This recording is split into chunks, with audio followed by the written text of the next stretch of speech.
In the last two movies, we took a look at the first two types of loops, while loops and for loops. Now we're going to look at the final type, which is for each loops. Now that's for each all run together as one word, and the format of it is going to be for each array as value execute a statement.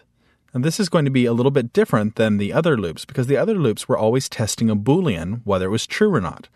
For each only is going to work on an array.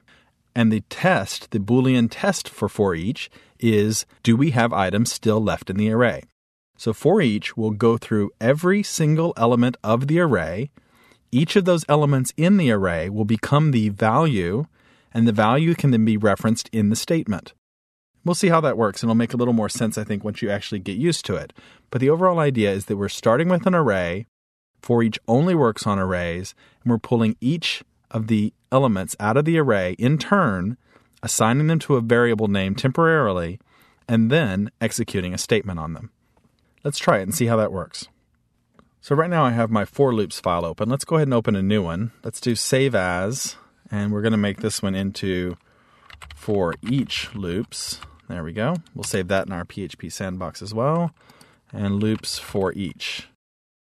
Now, the very first thing I'm going to do is get rid of the old for loop because despite the name, for loops and for each loops don't have anything to do with each other. And then I'm going to paste in a simple array. So here we go. I've got just some ages in there in an array. So an array with 6 elements in it. So our for each loop, we already know, based on that array, is going to execute 6 times because it's going to use each element of the array. Now for the actual for each loop. It's going to look something like this. For each is going to take the array ages that we created, and each one of those elements is going to be assigned the value age. It's going to be attached to that variable, age. So that makes sense to us if we think about it in an English language style. For each of the elements in ages as age, then echo age dot and so and so. Now you see we haven't defined age anywhere up here. We just defined ages. Age is a temporary variable that the loop is going to use for each element. So the first time through, age is going to be equal to 4, and it's going to output 4 with a comma there, and so on. Let's go ahead and try it. I'll save it. We'll go over to Firefox, and I'm going to instead type in that we want for each loops. And you'll see that it gives us back those ages. Now, you can see that's going to be very useful for us when we want to traverse an array, when we want to either do something to every element in an array. Let's say we had a list of names and we wanted to go through and check whether a name had certain properties before we moved on. Maybe we wanted to clean up the values if there was something wrong with them. Maybe there was some extra white space we wanted to trim out. We can traverse an array that way using for each, or we can output them in the way we've done here. We could have a list of names and we could say for each one of the names as name, echo the name, and it would put out that list of names. So this allows us to really make the most out of arrays by being able to loop across all of the values. Now, you remember earlier when we were talking about arrays, we talked about 2 different kinds of arrays. There was the simple kind of array like we have up above, and then we also had associative arrays. Remember where we gave labels to all of our file folders, and we had first name, and it had an arrow to Kevin, and last name to an arrow to Skoglund. So we were labeling each of those values. Well, there's a different for each syntax for that case. Let's take a look at that now. For each can also take each array as a key value pair. Just like we assigned it with a key and the arrow with the value, we can do the same thing when we're talking about the for each statement. Again, don't let this sort of schematic view of it throw you off. Let's look at it in practice and it'll make the most sense to you. Let's say that we still have that same array of ages.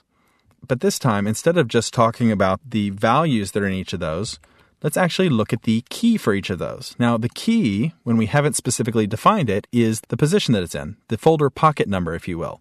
So the key for 4 is 0, and the key for 8 is 1, and 15 is 2, and so on. So using each key value pair then, we can tell it to output the position that it's in, followed by a colon and a space and their age with a BR tag.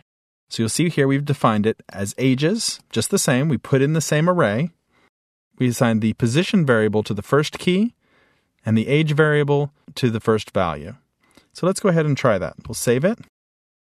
We'll go back into our browser. We'll reload it. And you'll see that we actually get each one. 0 is 4, 1 is 8, 2 is 15, 3 is 16, 4 23, and 5 42. Hopefully that'll make sense to you.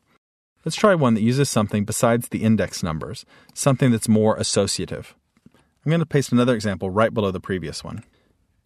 Now, hopefully you can read that okay, but we have an array where we have a first value is going to be brand new computer, and it's going to then point to the value of 2000. So that's our key and our value. And then we're going to say for each of the things in our prices array as key value, then we can talk about if the value is an integer, then execute the first bit of code, and if it's not, execute the other bit of code. Now, some of these values are going to be integers and some of them aren't. Let's take a look and see what we come up with. And there we go. It's a little bit of a goof, but you'll see that brand new computer, $2,000, 1 month in lynda.com training, $25, learning PHP, priceless. So we've used loops to do something that's at least a little bit of a dynamic function. So even though it's a little bit silly, we've now used PHP to develop an array and to create something that's dynamic. For the first time, we're really starting to see how we can create meaningful content that's dynamic using all of these techniques that we've learned so far. Before we leave loops behind and move on to functions, I want to examine a couple more things that we can do in loops. For example, what if we wanted to break out of a loop at a certain point instead of going through until all those conditions were met? And we'll look at that in the next couple of movies.